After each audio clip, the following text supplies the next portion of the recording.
ጥያቄው ፈጣሪ ስንት ገንዘብ ይሰጠኛል ወይም ይፈቅድልኛል አይደለም። ጥያቄው የተፈጠርኩበት ዓላማ ምንድነው፣ የምወጣውስ ኃላፊነት የቱ ነው የሚለው ነው። ምክንያቱም አቅርቦት የተፈጠርንበት ዓላማ ማስፈጸሚያ ሲሆን ሀብት ደግሞ የምንወጣው ኃላፊነት ማስፈጸሚያ ነው። ስለዚህ ሁሉ ጊዜ ለተፈጠርንበት ዓላማ ስንኖርና የተሰጠንን ኃላፊነት ስንወጣ ወልዝም ፕሮቪዥንም ይከተሉናል ማለት ነው።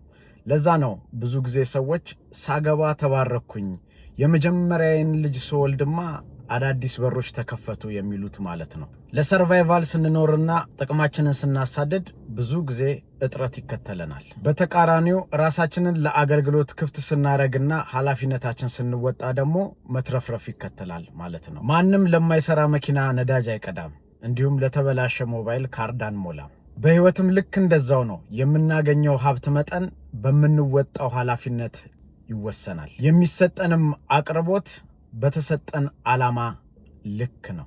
ስለዚህ የበረከታችን ቁልፍና ምንጭ የሆነው የመጣንበትና የተፈጠርንበት ዓላማና የተሰጠን ኃላፊነት ስለሆነ እሱን ለይተን ማወቅ አለብን ለማለት ነው። ይመቻችሁ። ቴንኪዩ